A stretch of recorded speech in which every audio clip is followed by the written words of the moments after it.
à la page chronique comme tous les jours. Après l'éjection de Jacob Zuma du fauteuil présidentiel, son successeur Cyril Ramaphosa prend les commandes de l'Afrique du Sud, reconnu comme l'homme fort de l'ANC. Il a promis de relancer l'économie du pays et de redorer le blason de l'ANC. Abdou Diouf nous plonge dans le giron de l'ANC.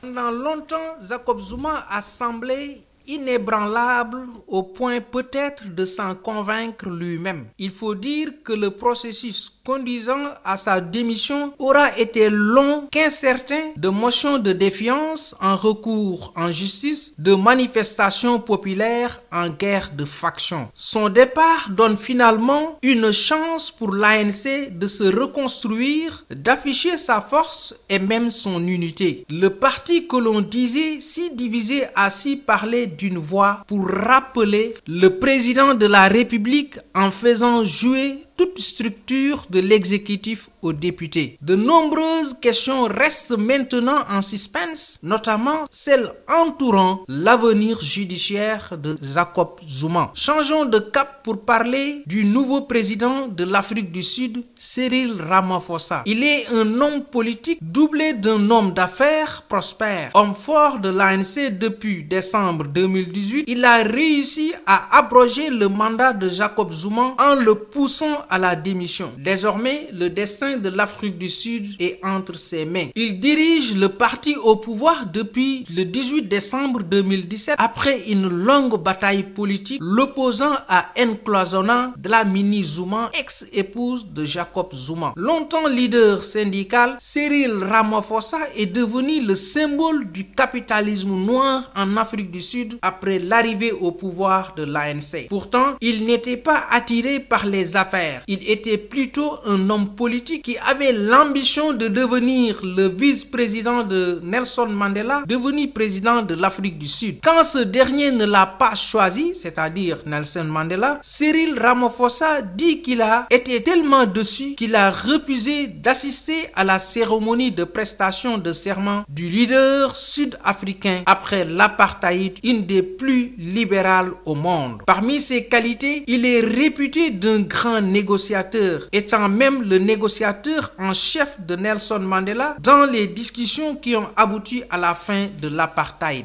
Fort de cette expérience, il a été invité à être l'un des principaux inspecteurs internationaux en Irlande du Nord. À ce titre, il a joué un rôle dans le processus de paix en inspectant les caches d'armes de l'Irak. Contre l'avis de nombreux Sud-Africains qui le considéraient comme l'homme politique le plus crédible de la génération post-Mandela, M.